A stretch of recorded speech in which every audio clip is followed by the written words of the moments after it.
Disculpe.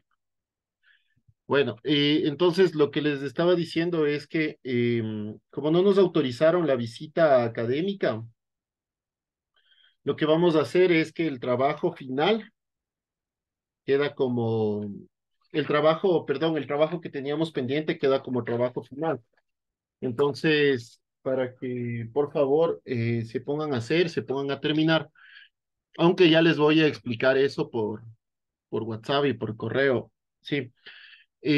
Bueno, entonces, no sé si es que estamos muchos, estamos pocos, pero voy a proceder con la lista, ¿ya? Aguilar, no está. Andrade, Presente. Burgos, Presente. Casanova. Casanova creo que se retiró porque ya no viene a algunas clases. Bueno, Cedeño, Presente aquí. Escobar, ok. Huertas, Lucero, Salazar, John Salazar, Sanango, Presente. Sanango, ok. Presente. Sánchez Caterine, Presente. Ángeli Sánchez, Escaco, El Paolo, arquitecto, sí está en el grupo, puso sí, ahí sí, que no tiene micro. sí, sí, le vi, es que estoy también viendo las personas que estaban diciendo presente. Segura también creo que se retiró, ya no está, a tiempos que no le... Presente. Oigan, Belani, pero tiempos que ya no entra a clases, ¿qué pasó? Sí. Sí, no, la clase del 4 no ha estado, la clase del 8 no ha estado, la clase del 11 no ha estado, la clase del 15 tampoco.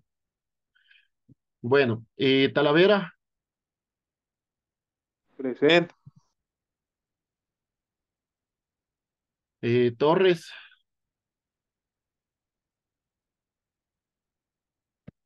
y Ulloa. Ok, estamos 8 personas y están 10 participantes. ¿Alguien falta? ¿Alguien no le nombré? Vuelvo a A repetir. Salazar, a Salazar. A Salazar, está aquí Salazar. Sí, sí está. Salazar John. Ya. Pero Sí, dice solo que que salió puedo Arqui. hablar. Ah, Digo que sí.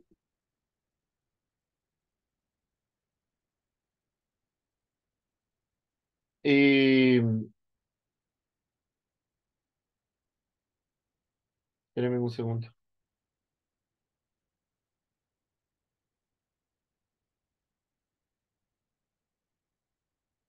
Eh, ok, ok. Pero están 10 personas. A ver, repito. Arqui, se me acabó de ir el internet no hace mucho. Yo soy Jairo Salazar, sí estaba. Sí estabas. Ya. Mentira. Entonces, Sí, solo que tenía problemas de internet, se había desconectado. ok, Así entonces ahí dice. estamos 9. Ya. Bueno, empecemos, chicos.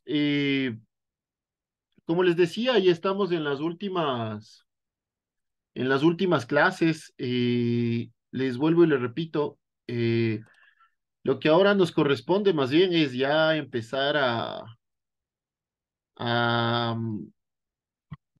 ya empezar a hacer el trabajo final. Como trabajo final les voy a pedir que hagan el trabajo que tenían que hacer, que tenían que presentar en el segundo parcial. No sé si lo recuerdan. El trabajo del segundo parcial era un trabajo facilito. Teníamos que hacer una investigación y una exposición. Entonces, a partir de la próxima semana les voy a empezar a revisar ese trabajo, ¿sí? No quiero ser injusto, sobre todo porque supongo que en muchos de ustedes habrá, o esta será la primera vez que tengan una una relación directa con sistemas de investigación. Entonces, les voy a pedir a los que deseen, pueden hacer uso de las correcciones. Es decir, pueden empezar a corregirse si ustedes desean. ¿Sí? Entonces, desde la próxima clase podemos empezar a generar correcciones. La idea con eso es que ustedes puedan mejorar su trabajo y en definitiva puedan sacar un 10, ¿no? Bueno, entonces vamos a empezar. ¿Me confirman si es que estoy compartiendo, si estoy compartiendo pantalla, por favor?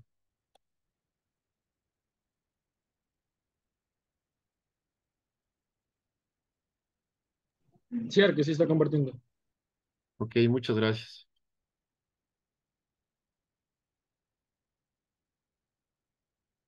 Ok. Solo permítame, voy a cerrar la puerta de acá porque se genera ruidos por afuera.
Bueno, entonces empecemos. Hemos empezado ya en esta última etapa, en este último módulo. No sé cómo, no recuerdo cuál es el nombre exacto, cómo le llaman en la universidad. Me parece que es módulo o en el tercer parcial, sí, perdón. Bueno, en el primer parcial vimos ya el Renacimiento, en el segundo parcial vimos vimos la arquitectura barroca, hicimos un recorrido de toda Europa hasta llegar a América con la arquitectura barroca, vimos cómo se dio esto en el Ecuador. Vimos la escuela quiteña, la escuela de artes quiteñas, que duró más o menos unos 3 siglos, y sobre todo con la escuela quiteña, cómo se desarrolló la arquitectura. Bueno, aunque también tuvo su repercusión en cuanto a escultura y pintura. La escuela quiteña es una escuela afamada a nivel mundial. Eh, Muchos autores, bueno, y personas de ese momento la comparaban con el Renacimiento italiano, ¿no? Así de trascendente fue la escuela quiteña. Dentro de la escuela quiteña también la economía se basó, perdón, dentro de la Real Audiencia de Quito, la economía también se basó en la escuela quiteña. Entonces tenemos que entender toda su importancia dentro del contexto histórico. Bueno, entonces la clase, o hace 2 clases, empezamos también, o vimos hace 2 semanas, perdón, todo lo que fue la Revolución Francesa, la Revolución Industrial, cómo la Revolución Francesa modifica las formas de poder. Estas formas de poder generan una nueva clase social que se llama la burguesía, y esta burguesía empieza a tener el capital y empieza a generar la revolución industrial. Con la revolución industrial, en cambio, se empiezan a modificar o a cambiar los materiales, se empiezan a mejorar las tecnologías. Se empieza, por ejemplo, la explotación del acero o del hierro. En algunos casos, o alguna vez yo leía que en la primera revolución industrial se hablaba que construir en acero terminaba siendo más barato que construir en barro, por ejemplo. Entonces, más o menos así tenemos que entender la importancia que tenía esta forma de construcción dentro de la arquitectura, ¿no? De la importancia de cómo evolucionó la arquitectura gracias a esta forma de construcción. Entonces, con la revolución industrial vinieron nuevos sistemas constructivos, estos sistemas que vimos la clase anterior, el día sábado, que es la arquitectura neoclásica. La arquitectura neoclásica tiene una connotación también súper importante. Con la arquitectura neoclásica se recupera nuevamente esta arquitectura griega y romana del clasicismo, es decir, de hace casi unos 1500 años atrás, más 1800 años atrás. Esta época que no desaparece del todo, ¿no? No desaparece porque posteriormente el clasicismo se convierte en el renacentismo, en el renacer del hombre. Y el renacentismo, con un ornamento abultado, con bastante ornamento, se convierte en el barroco. Posterior a la Ilustración y a la Revolución Francesa y a la Revolución Industrial, se empiezan a generar nuevos materiales y se empieza a generar también un estilo de arquitectura utópica, como lo vimos la clase pasada. Entonces, pero estos arquitectos utópicos que terminan construyendo también varios proyectos, empiezan, digamos, a bajarle la revolución, empiezan a generar o a no tratar de generar arquitectura tan imposible, tan utópica. Pero, y se empieza a retomar el clasicismo nuevamente. Entonces nace la arquitectura neoclásica. Esta arquitectura neoclásica, acompañada de estos nuevos materiales, era mucho más posible en cuanto a monumentalidad que tenía. Ya empiezan también a durar mucho menos tiempo las obras. Antes recordemos que una basílica o o un palacio, por ejemplo, la Basílica de San Pedro se construyó en aproximadamente 300 años. Entonces ahora una basílica, una iglesia, un palacio, se termina construyendo en mucho menor tiempo, ¿sí? Pero a través también de esta identidad clásica. Entonces, vamos a ver cómo la revolución industrial empieza a traer unos nuevos materiales y unas nuevas tecnologías, ¿no?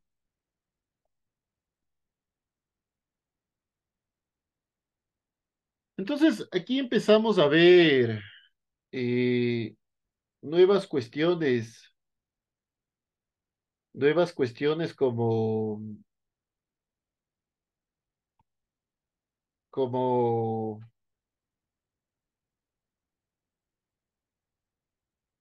nuevas cuestiones como nuevas formas de hacer arquitectura.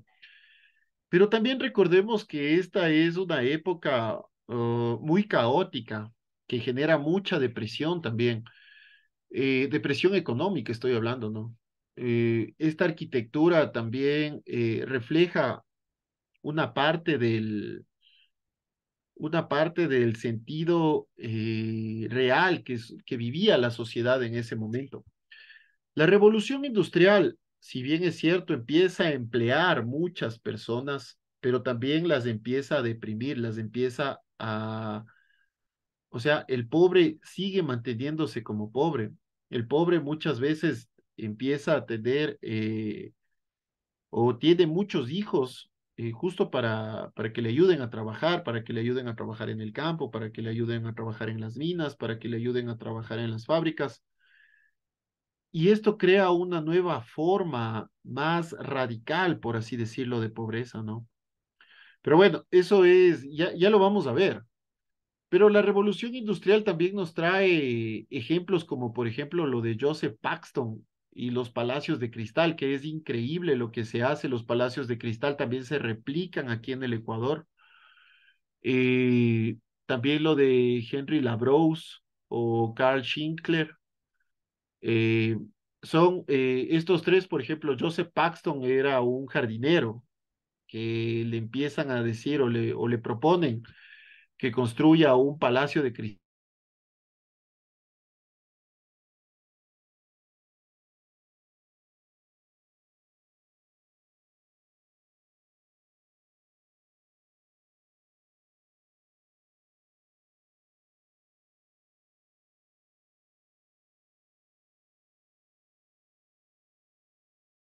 el internet.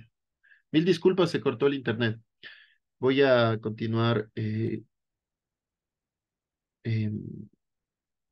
a continuar compartiendo.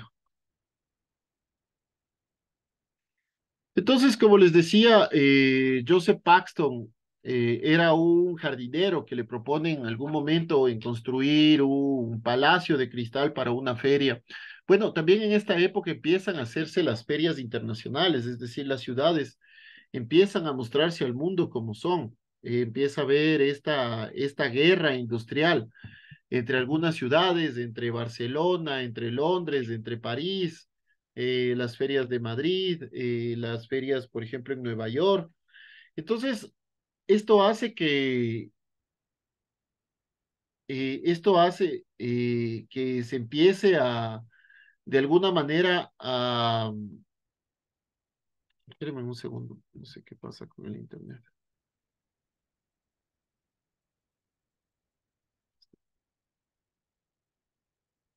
Esto hace que de alguna manera se empiece a visibilizar las ciudades de cierta forma y todos sus avances tecnológicos, ¿no? Que se van dando. Esto forma o trata de formar una especie de guerra de industrialización, ¿no?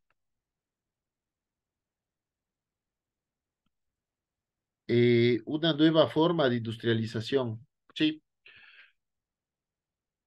Bueno, como les decía, sí, si bien es cierto, la revolución industrial o esta arquitectura en hierro se populariza y se empiezan a ver estos revivals, estas nuevas formas de retomar la arquitectura. Entonces empieza a hacer, por ejemplo, arquitectura neogótica, se empieza a hacer arquitectura neoclásica, se empieza a hacer arquitectura neocolonial y neorrománica o neorrománico, pero también empieza a aparecer esta arquitectura neoliberal. Sobre esto quisiera, no sé, ahondar un poco más el día sábado.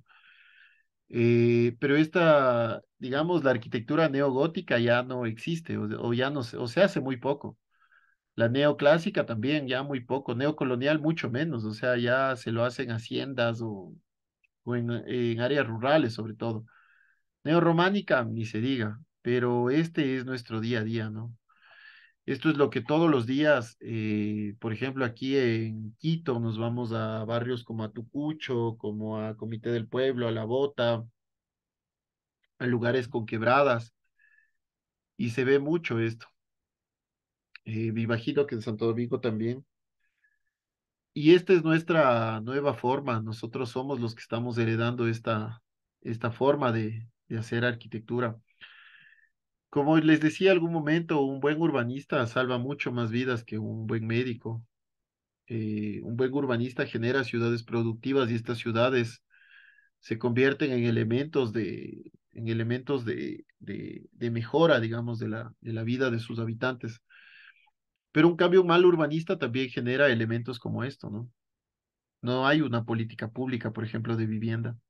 Sí. Actualmente en el gobierno se pretende generar una nueva política, pero bueno, lastimosamente también el tiempo de este gobierno ya se está terminando, entonces posiblemente los procesos se estén cortando. Será una deuda del siguiente gobierno que ojalá sepa cumplirla, sí. Pero bueno, continuemos. Entonces, ¿qué es esto de la arquitectura en hierro? También conocida como arquitectura de la ingeniería o arquitectura industrial.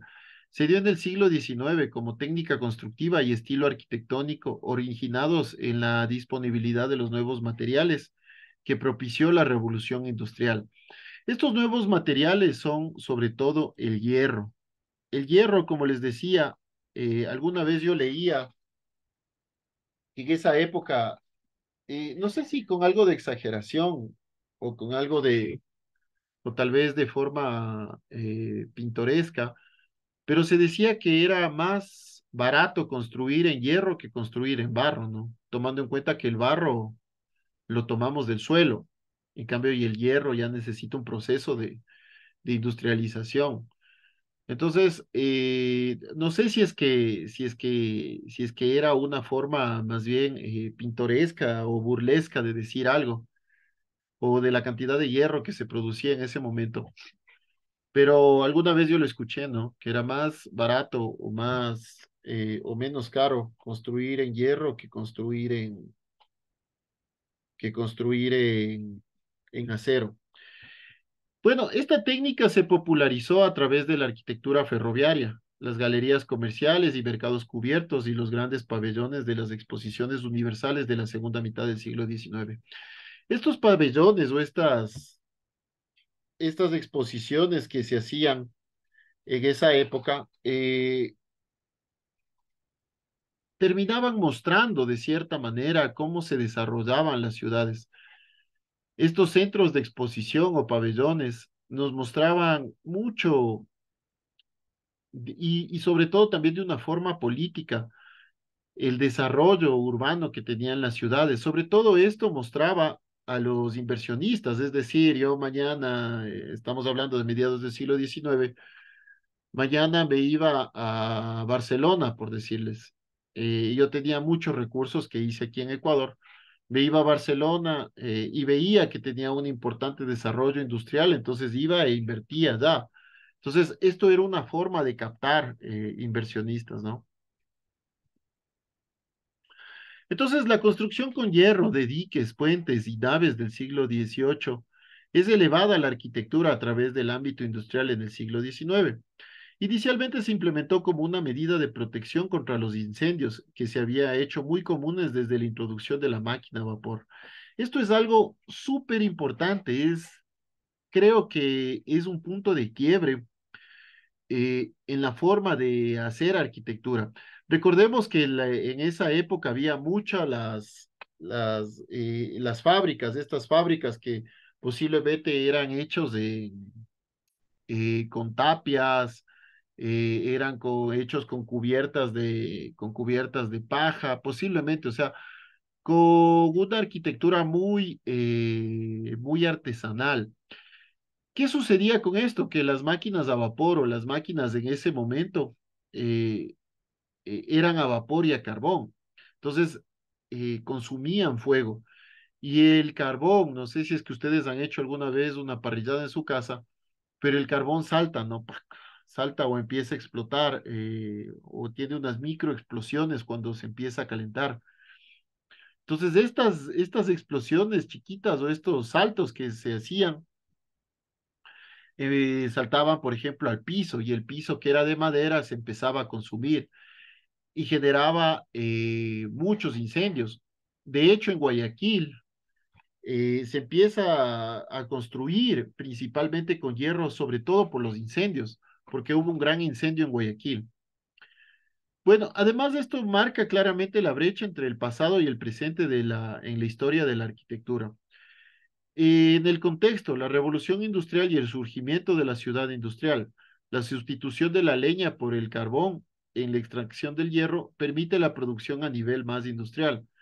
En cuanto a la estructura, se desarrolla la idea de una armadura de hierro. El hierro fundido se aplica en barandales hasta cerramientos y surgen nuevas tipologías de edificios nunca antes ideadas, ¿no? Sobre todo, por ejemplo, estos palacios de cristal, eh, que eran pabellones gigantes o eran galpones gigantes. Bueno, ¿qué sucede, por ejemplo, en Europa? En Europa tenemos autores como Joseph Paxton y los Palacios de Cristal, Henry Labrousse con la Biblioteca Nacional de París, Karl Schinkler con la Academia de Arquitectura de Berlín y sobre todo tenemos a Gustav Eiffel con la Torre Eiffel. Por ejemplo, la Torre Eiffel, ya lo vamos a ver más adelante, pero la Torre Eiffel es súper anecdótica, ¿no? La Torre Eiffel inicialmente a nadie le gustaba, a nadie le interesaba. La Torre Eiffel le decían el lápiz, me parece. Entonces, como no les gustaba, pensaban que era, o la querían de cierta manera quitar, eliminar. Pero la Torre Eiffel es uno de los elementos arquitectónicos más icónicos a nivel mundial. Es decir, ustedes ven la Torre Eiffel o un triángulo con un arco en el medio que simula ser, o sea, o un icono de la Torre Eiffel, y inmediatamente pensamos en París, ¿no? Por ejemplo, el puente de Coolbrookdale eh, en Shropshire de 1775, el primer puente de arco en hierro fundido, cruza el río Severn, el de mayor longitud en Gran Bretaña, construido en su totalidad con hierro fundido, con 60 metros de longitud y 18 metros de altura. Es decir, el hierro lo que nos permite es tener grandes luces.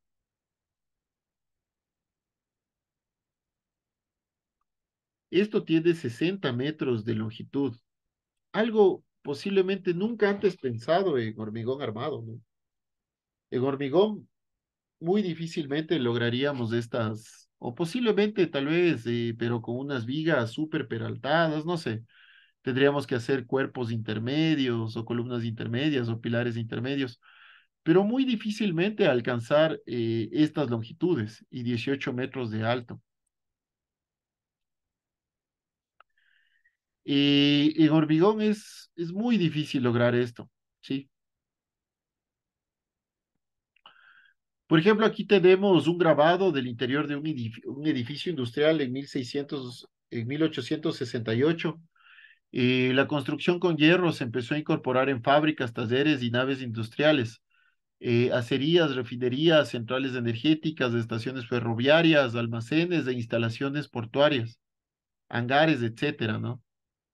Se empieza a hacer este tipo de arquitectura,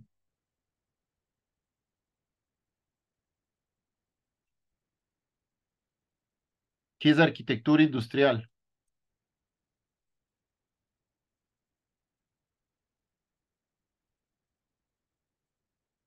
Eh, lo que les decía hace un momento, muchas veces de este tipo de construcción se producía o tenía motores a vapor.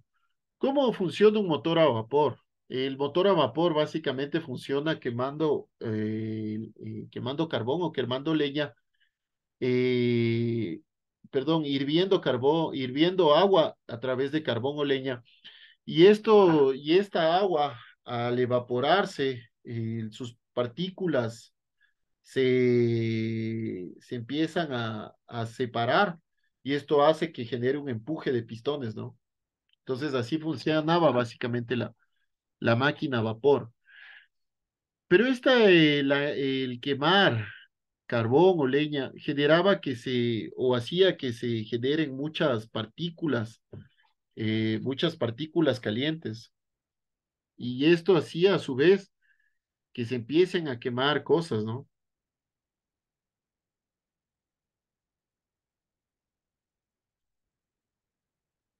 Que se empiecen a quemar, por ejemplo, el piso, las paredes, las cubiertas. Entonces, la nueva forma o la respuesta de la arquitectura fue modificar la construcción, modificar a otros sistemas constructivos como, por ejemplo, el acero. Y aquí tenemos, por ejemplo, empezamos a ver estas nuevas tipologías. Entonces, Joseph Paxton experimentó el empleo de estos materiales en la construcción del gran invernadero de Glasswork House entre 1837 y 1840. Entonces, por ejemplo, este invernadero solo se construye en 3 años, ¿no? Lo que antes una catedral, un palacio duraba entre 100 y 300 años la construcción.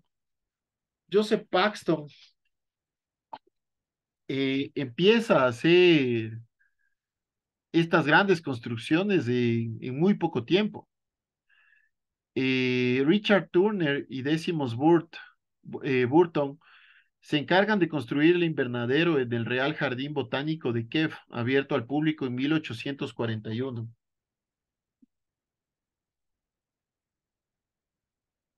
Pero eso no fue la última o la primera y última obra de Paxton.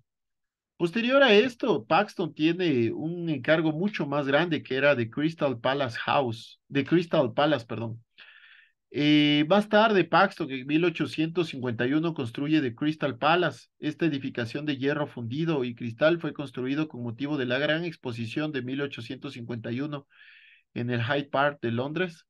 Luego de la exposición, el edificio fue trasladado a un distrito contiguo en el sur de Londres, donde permaneció desde 1854 hasta su destrucción en un incendio en 1936. Estos son grabados de Crystal Palace. ¿Cuál era lo interesante en el Crystal Palace o el Palacio de Cristal de Londres? Es que era arquitectura desmontable, es decir, posterior a la Feria de Londres o a la Gran Exposición de 1851, empiezan a desmontar completamente esta arquitectura y le pasan a otro lugar.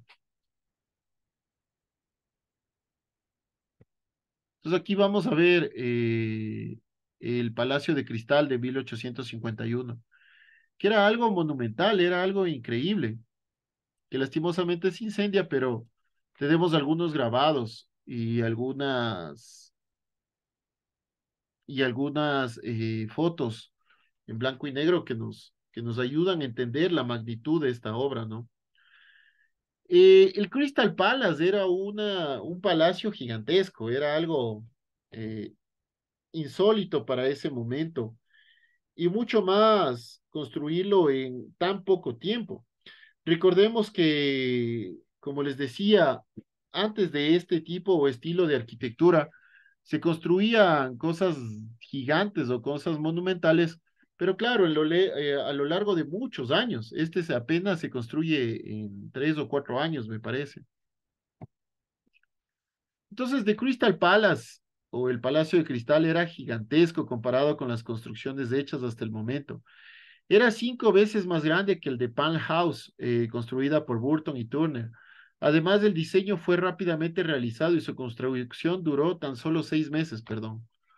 6 meses de haber construido esto era impresionante. Entonces, si nosotros vemos, es arquitectura modular, algo que hasta el momento nosotros construimos, ¿no?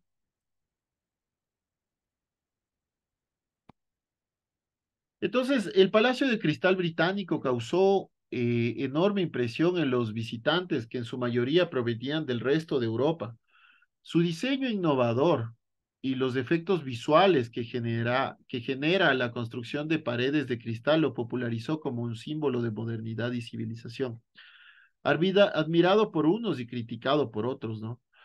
Por ejemplo, lo interesante de este Palacio de Cristal es que era una arquitectura cubierta pero abierta.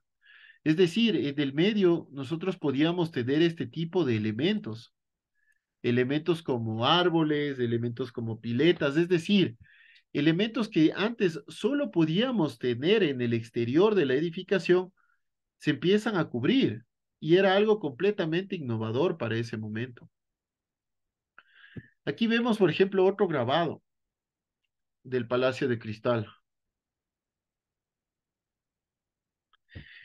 Como vemos también, estas curvaturas, por así decirlo, realmente se llaman cerchas estos, ¿sí? Primero que vencen grandes distancias estas bóvedas de acero y cristal. Vencen grandes distancias, pero sobre todo eh, no son muy pesadas. Y de estos elementos se fabrican como cuatro, ¿no? Y se genera esta arquitectura, digamos, liviana, esta arquitectura que no tiene mucho peso y que puede ser soportada por los demás elementos estructurales. Entonces, por ejemplo, aquí tenemos una vista desde el interior, ¿no? vemos cómo es o cómo son estos elementos públicos abiertos pero cubiertos, que parece para la noción de ese momento parecía algo muy contradictorio. ¿Cómo es eso de abierto y cubierto a la vez? Sí, era abierto porque circulaba aire al interior de todo estos, eran elementos que contenían grandes masas de aire, pero a la vez cubiertos, porque en cambio nos cubrían sobre todo de la lluvia, hasta cierto punto del sol, hasta cierto punto del viento, ¿sí? Entonces eran elementos que en su momento también tenían un estilo de cubierta, pero muy arriba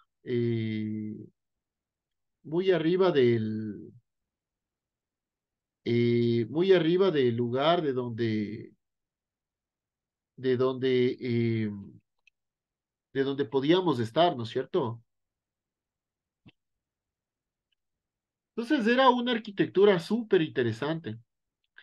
Lo que Paxton hace es evolucionar esta arquitectura, evoluciona en una arquitectura industrial, en una arquitectura modular, en una arquitectura posiblemente desmontable también hasta cierto punto, ¿no? Sí, el montar esta arquitectura y desmontar esta arquitectura tenía un costo alto, pero se recuperaban posiblemente el 100% de sus piezas y podíamos, lo que construimos aquí, podíamos llevarlo a otro lugar. Entonces, digamos que tenían estos elementos arquitectónicos hasta cierto punto una fecha de caducidad, por así decirlo. De hecho, por ejemplo, en el Ecuador hay dos palacios de cristales. El uno es aquí en Quito, en el Ichimbía, y el otro es en Guayaquil, en el Malecón. Y de hecho, los dos en su momento, fueron desmontados y vueltos a montar. Por ejemplo, el de Ichimbía en Quito, antes era el mercado, no me acuerdo, creo que era el mercado central, y se los lleva al Ichimbía, ¿no? Y el de Guayaquil igual es movido de un lugar a otro. Entonces, el Palacio de Cristal se diseña a través de patrones repetitivos y modulados. Sus piezas eran prefabricadas, haciendo posible que fuera desmontable. El mayor exponente de este tipo de construcciones prefabricadas y que se podía ensamblar, ¿no? El Palacio de Cristal. Es desmantelado en 1852 y cambia de sede, algo hasta entonces imposible en arquitectura. Entonces, entender que este elemento podía ser desmontado y vuelto a montar o montada o como un Lego, ¿no? O sea, uno cuando se cansa de los Legos, nuestras mamás nos decían, ya guarda esas cosas y empezábamos a guardar. Y el día siguiente volvíamos a armar, posiblemente ya no en el dormitorio, en nuestro dormitorio, sino en el dormitorio de nuestros padres. Entonces, era algo muy inconcebible para ese momento, ¿no? Empezar a entender esta arquitectura desde un punto de vista modular, o sea, esta arquitectura se modulaba. Ahora podíamos hacer nuevas formas de arquitectura. Se convirtieron en estas nuevas formas un nuevo estilo de arquitectura, ¿no? Este estilo industrial. Entonces, ¿cuáles son los resultados estéticos que consigue Paxton según Willio Argan? Primero es revalorizar el desarrollo dimensional, liberando la geometría de los volúmenes del peso de la masa, ¿no? Eh, que esto es muy importante. La geometría en la arquitectura, posiblemente dentro de la formalidad, es decir, dentro de la forma de la arquitectura, es uno de los elementos más importantes. Nuestra arquitectura tiene que tener geometría o tiene que basarse en geometría. La geometría, la geometrialización de las cosas es súper importante en arquitectura. Algún momento podríamos hablar sobre la geometrialización en el diseño. El geometrializar, por ejemplo, lo que alguna vez yo les decía, lo que hacía, se me fue el nombre. lo que hacía Oscar Niemeyer, que geometrializaba las cosas y eso lo transformaba en arquitectura, ¿no? Segundo punto, conseguir una volumetría transparente, eliminando la distinción entre espacio interno y espacio externo, dando una sensación primacía al vacío, es decir, los cristales, con relación al lleno y los finos segmentos metálicos, ¿no? Nosotros muchas veces cuando estábamos en estos palacios de cristal, no se entendía cuándo estábamos adentro y cuándo estábamos afuera, porque el cristal es un elemento tan limpio que parece que estamos adentro, ¿no? Y tercero, lograr que en el interior luminosidad al igual que el exterior. Lo malo de estos palacios de cristal es que al exterior, cuando hacía un sol canicular, un sol súper fuerte, en el interior también, más bien se concentraba, era un estilo de invernadero, se concentraba al interior el calor y hacía que al interior no sea tan confortable, ¿no? Pero era fácilmente solucionable. Se eliminaban eh, paneles y el aire empezaba a circular. Esta circulación de aire lo que generaba era que se ventile la parte interior y así generaba un mayor confort. Sí, pero dentro de todos estos elementos, Paxton modificó mucho las cuestiones estéticas. Bueno, la reina Victoria abre la exposición universal. El príncipe Alberto, esposo de la reina Victoria, fue el principal promotor de esta exposición. La inauguración oficial de la exposición universal de 1851 en Londres. Aquí vemos, ¿no? Louis Hatch, eh, litógrafo a color de Inglaterra en el siglo XIX. Este es un grabado, una litografía a color de Louis Hatch. Y se empieza a ver la gran importancia que se daba, ¿no? A estos, a estos elementos.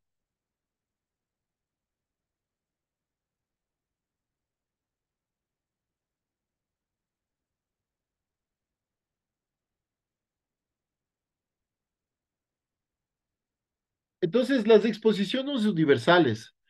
La fe en los beneficios de la ciencia dio origen a las exposiciones universales.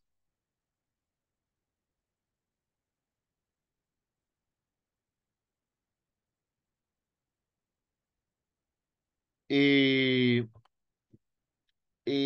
en la era de la industrialización que abarca entre 1851 hasta 1933, las exposiciones mundiales estaban centradas fundamentalmente en el comercio y la presentación de avances tecnológicos. Estas exposiciones fueron la plataforma para dar a conocer los avances de la técnica, de la ciencia y la tecnología. Inventos como el teléfono fueron presentados en esta etapa. Los ejemplos más destacados de las exposiciones universales en la era industrial fueron en Londres 1851, Barcelona 1888, París 1889, en Chicago en 1893, en París en 1990 y en San Luis en 1904. Tomemos en cuenta, por ejemplo, que París tiene dos exposiciones universales en 1889 y a año seguido en 1890, ¿no? En 1900, perdón. Chicago en Estados Unidos y San Luis en Estados Unidos tiene igual dos exposiciones universales, pero la diferencia es que hay 10 años de diferencia entre la una y la otra.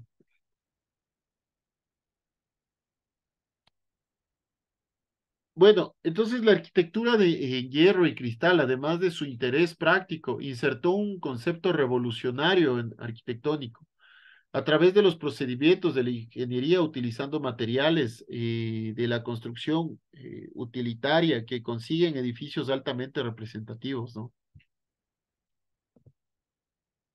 Por ejemplo, aquí vamos a ver la sala de lectura de la Biblioteca Nacional de París de Henry Labrousse. Aquí, por ejemplo, vemos cómo se consigue estas grandes alturas con estas diminutas secciones y luces gigantes, ¿no? Para ese momento era, o sea, solo les pido comparar estas columnas de acero con estas columnas de hormigón. Posiblemente esta sección sea hecha en tubos de o tubos redondos de, no sé, de 30 centímetros.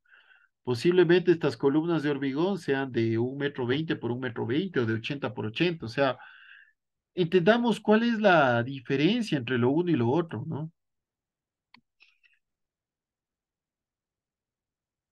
Henry Labrousse también construye en 1868 en hierro y cristal el Salón Nacional, el Salón de la Biblioteca Nacional de París. Y vemos, por ejemplo, estas pequeñas secciones de acero versus estas grandes secciones de hormigón que son utilizadas. Aquí la vamos a ver a color. Entonces, lo que les quiero decir es que se entiende la diferencia entre lo uno y lo otro. Lastimosamente aquí en Ecuador hasta ahora utilizamos mucho el hormigón armado cuando ya es más que comprobado que el acero estructural o la estructura metálica es mucho más beneficioso en cuanto a luces, a secciones, a la utilización de mano de obra, a la reutilización de materiales. Sí, es completamente diferente. Ah, es la misma imagen, sino que aquí la vemos más grande.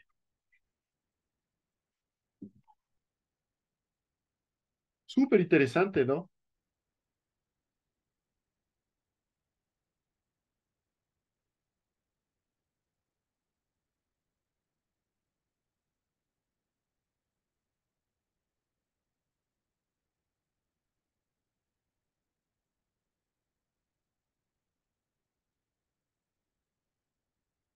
Entonces, se puede entender los avances significativos que tiene la arquitectura gracias a la revolución industrial. Es increíble.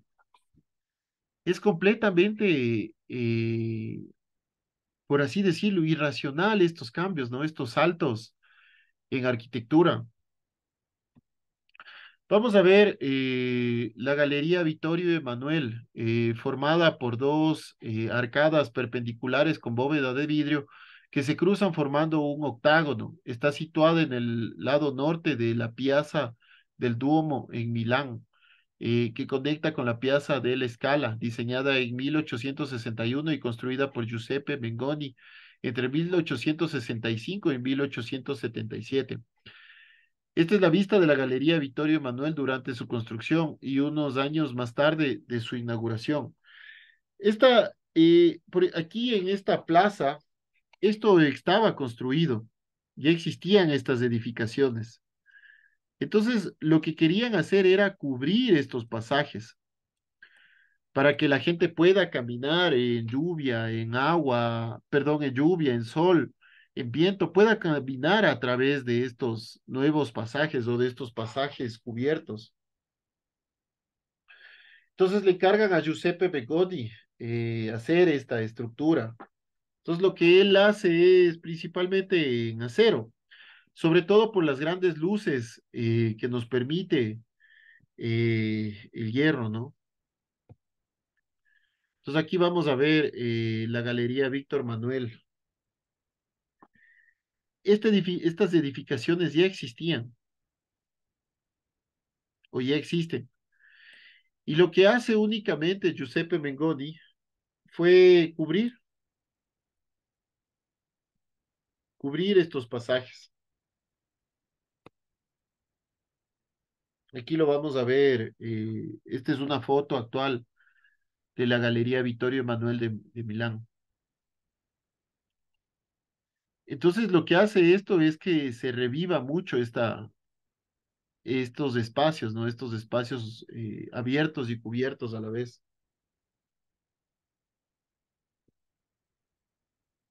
Aquí vemos, por ejemplo, ¿no? Cómo se genera este domo, cómo se generan estas bóvedas, ¿sí? Estos elementos básicamente ya existían. Lo que se hace es cubrir estos elementos. Y aquí se forma un octágono, ¿no?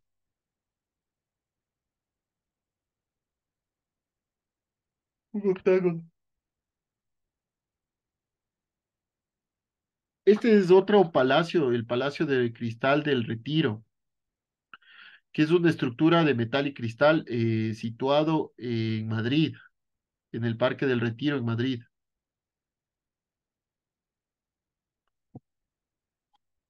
Aquí vamos a ver el Palacio de Cristal del Retiro, es una estructura de metal y cristal situado en el Parque del Retiro en Madrid, España. Fue construido en 1887 con motivo de la exposición de las Islas Filipinas, celebrado ese mismo año. Entonces, es un elemento súper industrial, ¿no?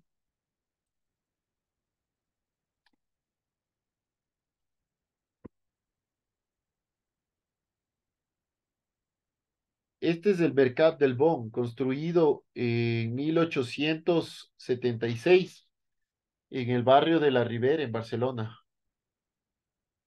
Súper interesante también.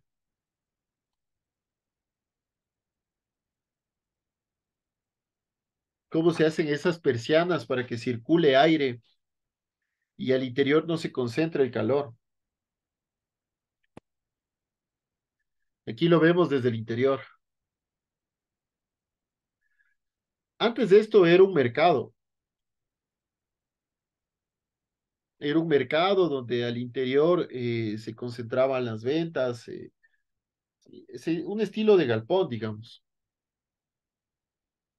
Eh, bastante interesante.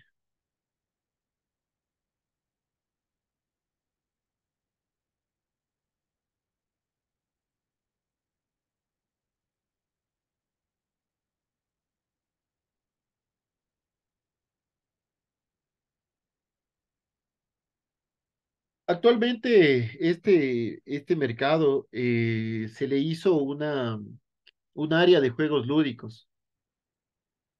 Por ejemplo, lo mismo sucedió aquí en este mercado que se me fue el nombre, que era, no es mercado, las plantas de agua aquí en Quito. Actualmente es el Museo del Yacu, se llama, que era también una estructura cristalada donde se captaba agua para Quito. Y posteriormente se le recubrió y ahora es un museo. Actualmente igual, el Mercat del Bon es, es un espacio más bien bastante lúdico. Aquí lo vemos.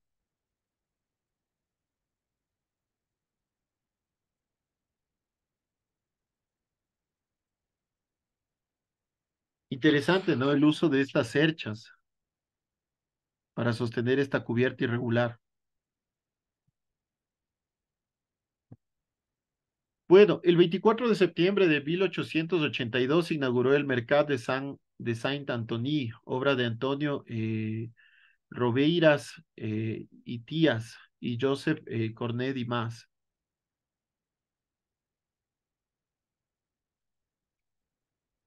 Este lugar, en cambio, me parece que era una fábrica. O sea, inicialmente fue un mercado, posteriormente fue una fábrica. No, era un mercado y actualmente sigue siendo un mercado, ¿no? Pero lo interesante de esto es igual, que a través de esta arquitectura, lo que nos permite es tener elementos muy circulables al interior, ¿sí? Abiertos completamente. Ahí está el mercado de Saint-Antoine.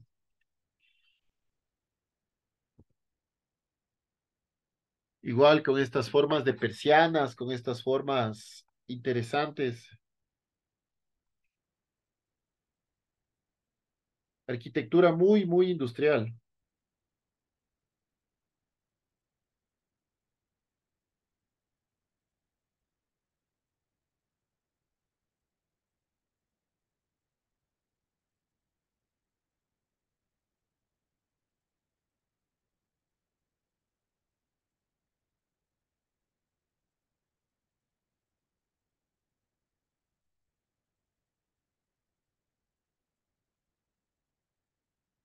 Aquí vemos la forma del mercado, ¿no? Igual, es una forma de octágono, ¿no? Una, dos, tres, cuatro, cinco, seis, siete y ocho lados, ¿no? Y termina siendo una arquitectura muy rápida de montar, que permite áreas súper cubiertas, una arquitectura muy evolucionada para ese momento.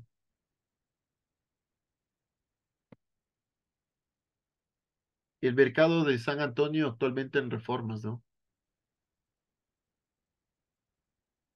Entonces, al construir con acero, no existía básicamente ya límites. El hormigón se puede hacer hasta ciertos pisos.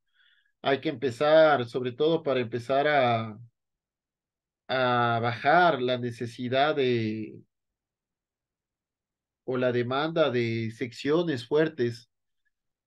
Lo que se hace es, se empieza a agrandar las secciones, pero en cambio, en el acero podemos tener alturas bastante fuertes, pero no cambiamos la sección.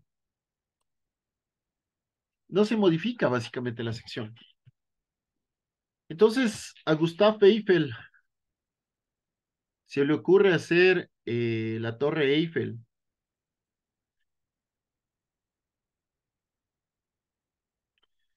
una torre de unos 300 metros más o menos de altura, eh, en estructura de hierro, eh, construida por este ingeniero Gustave Eiffel, que realmente era un ingeniero ferroviario, que se hace para la exposición de París de 1889.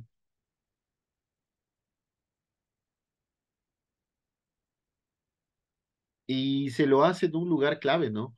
En el río Sena o a orillas del río Sena, justo como para que se vea desde cualquier parte de la ciudad.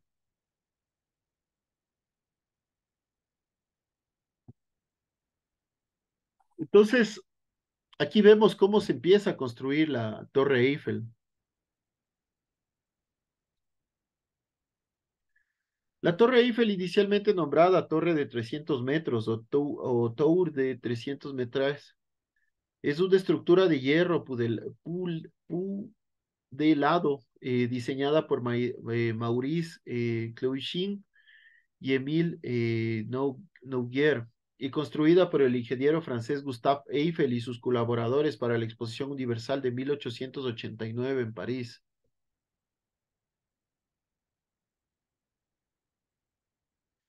Entonces aquí se puede ver, ¿no? Cómo evoluciona la construcción,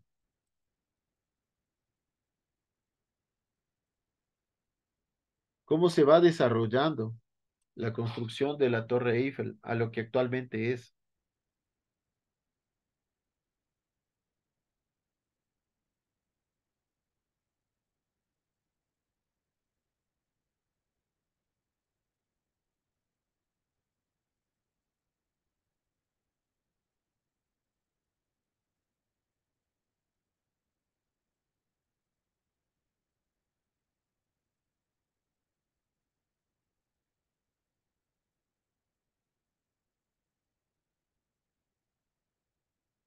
Hay que pensar que Francia, para ese momento, París para ese momento, lo que quería era mostrar de cierta manera sus avances tecnológicos, su poder económico. De hecho, hace dos exposiciones universales, la una posterior a la otra o cercana a la otra, la de 1889 y la de 1890, Bueno, pero también Francia, antes de eso, hace varias exposiciones universales, ¿no? Desde 1850, me parece.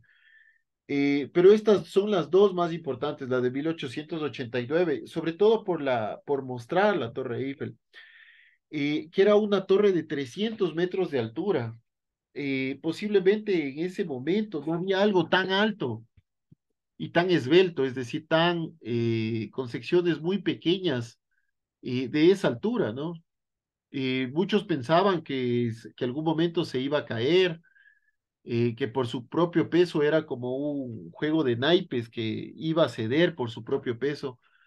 Pero claro, ya son más de 100 años, 120, como 130 años posteriores, y la Torre Eiffel sigue en pie. Entonces, Francia, como huésped de las exposiciones universales a raíz de la Gran Exposición de Londres de 1851, los gobernantes perciben rápidamente que detrás de la apuesta tecnológica se perfila una vitrina política, así que buscan la oportunidad de trasladar la experiencia, demostrando su destreza industrial en el país anfitrión. Muestra su adelantado y superioridad sobre otras potencias europeas que reinaban entonces el mundo.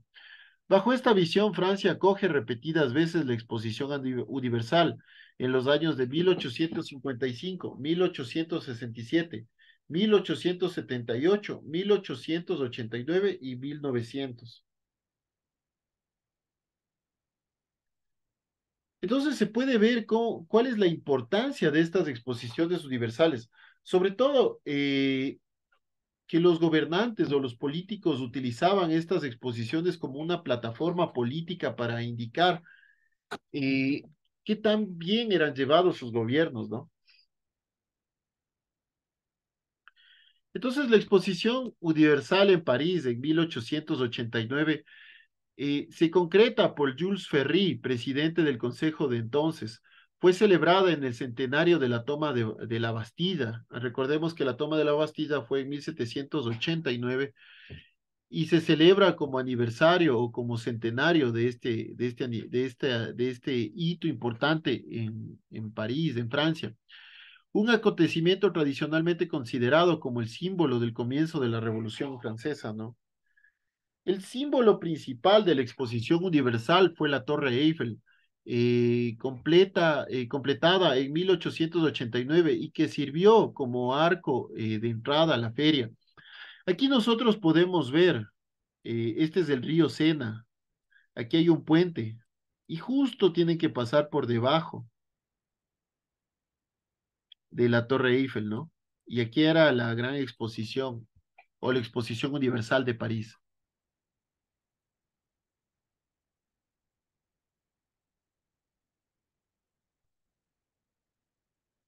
Este es un grabado de ese momento, ¿no? Sobre toda la arquitectura que tenía París en ese momento.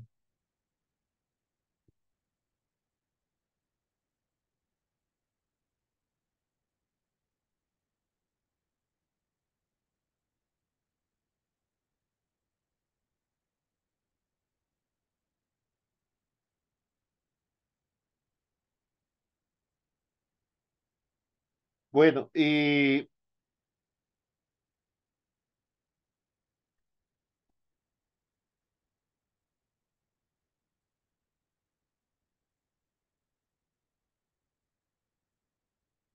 entonces, por ejemplo, aquí vamos a ver un grabado de la Torre Eiffel y cómo se ve en la parte posterior la exposición de París.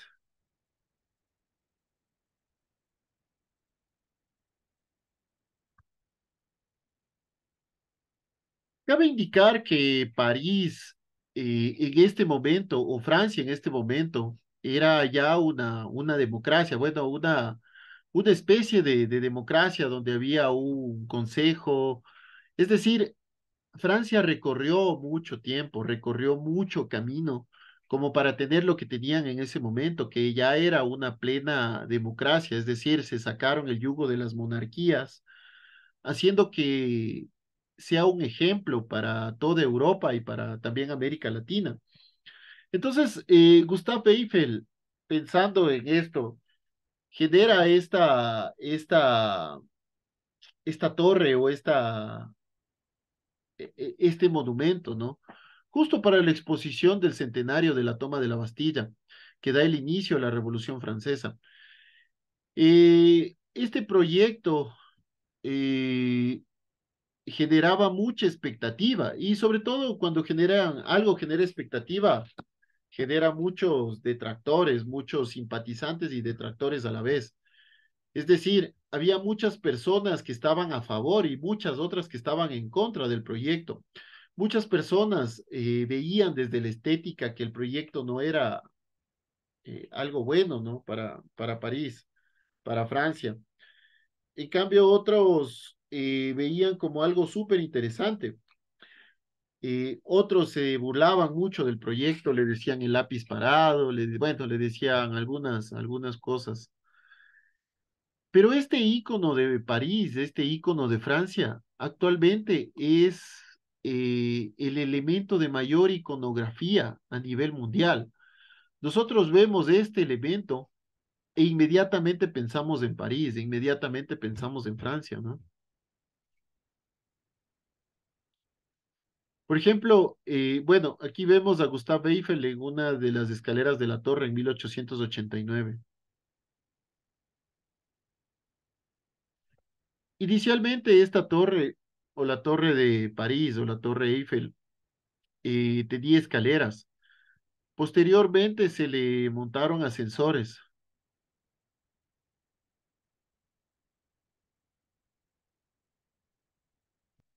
Aquí vemos más imágenes, ¿no? Y era algo espectacular ver a toda París desde la torre Eiffel. De lo que sé o de lo que conozco actualmente, eh, París, alrededor de la Torre Eiffel, tiene normativa que no permite construir edificios muy altos, justamente para no perder esta imagen. ¿Sí?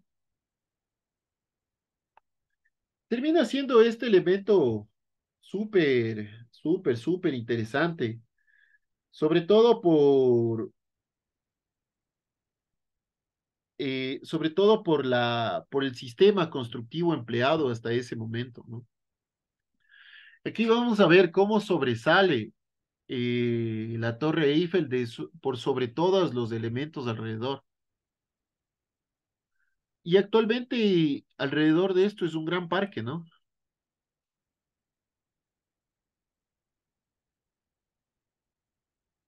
Esta es una fotografía aérea de la Exposición Universal de París de 1889, motivo por el cual la torre fue construida. Es decir, querían mostrar el poder económico de Francia y de París. Esta ya es una foto actual. Entonces, como les decía, ya es un gran parque. Pero sobre todo, existe normativa para que no se construya grandes edificaciones alrededor, ¿no?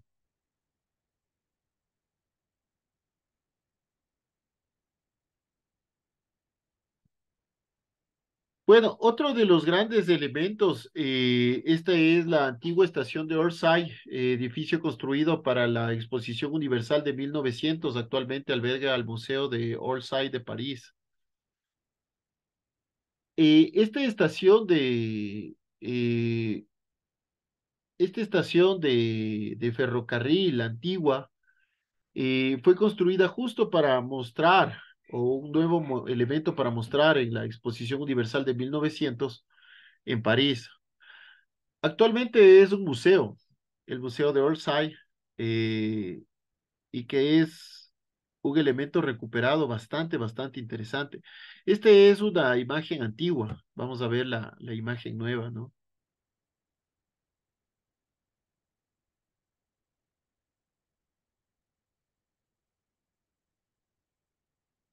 Otro de los elementos, por ejemplo, es de Karl Schinkler, es la Academia de Arquitectura de Berlín, ejecutado entre 1831 y 1836 en Berlín, la capital alemana.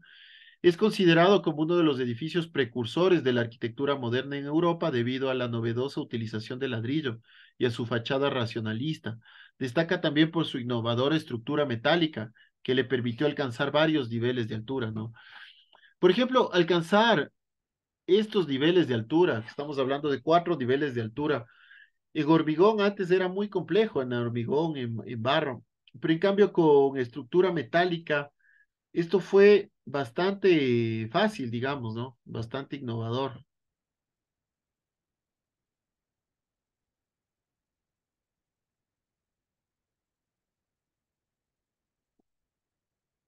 Entonces, dañada por los bombardeos aliados sobre Berlín durante la Segunda Guerra Mundial, la Daime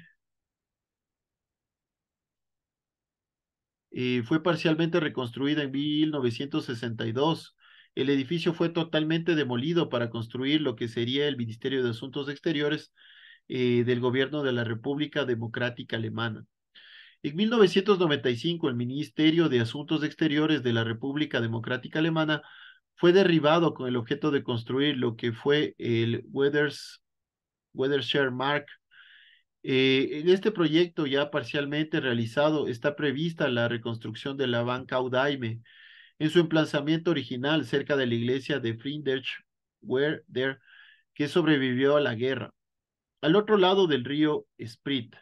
Se está actualmente reconstruyendo también el Palacio Real de Berlín. Aquí vemos, ¿no? La Daime.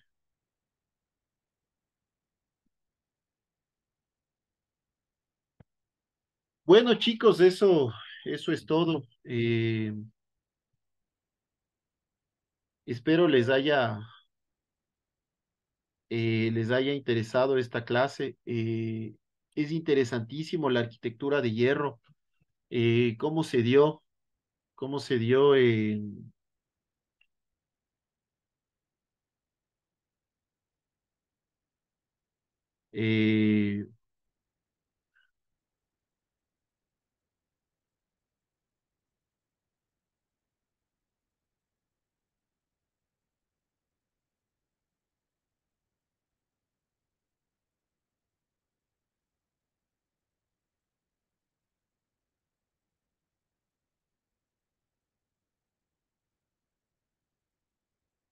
cómo se dio esta arquitectura de hierro.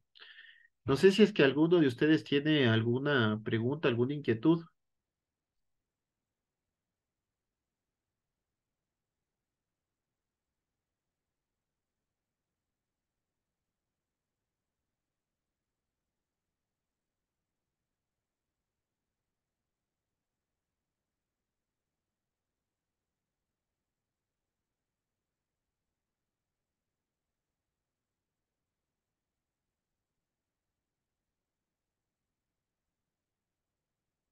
Bueno, chicos, si es que no hay ninguna pregunta, ninguna inquietud,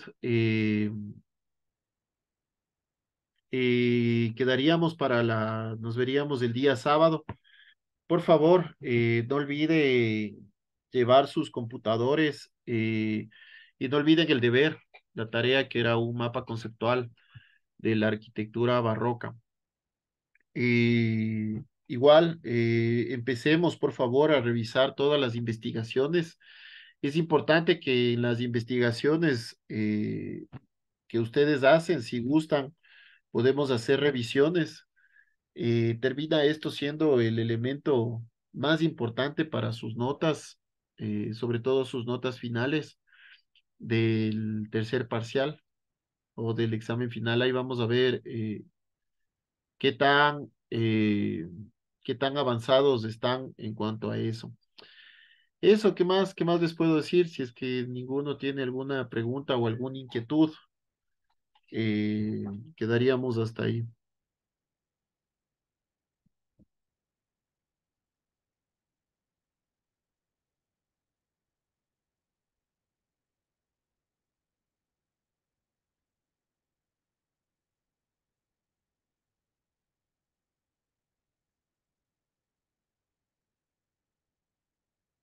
Chicos, no sé si es que tienen alguna pregunta adicional. No, Bueno, empecemos, sigamos avanzando, por favor, con las correcciones. El día sábado, con el mayor de los gustos, les puedo revisar a quien guste. Eh, la idea es que queden depuradas esas investigaciones, ¿sí? Entonces, hasta aquí llegaríamos. Les mando un abrazo, cuídense mucho y estaremos conversando. Gracias, Arqui. Nos vemos, chicos.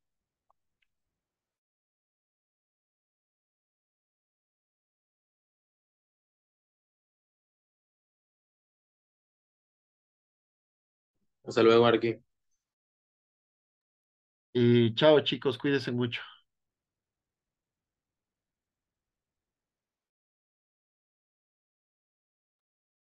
Chao, Arqui.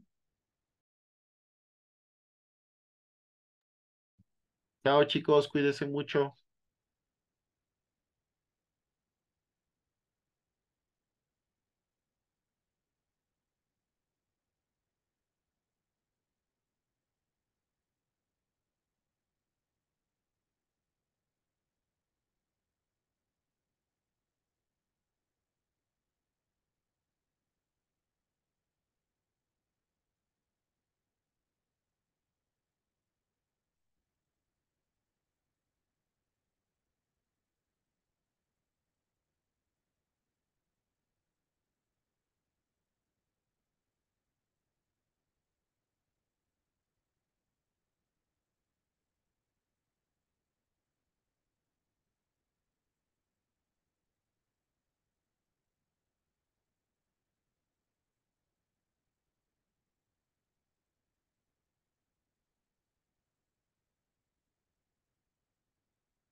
Hasta ahorita sigue.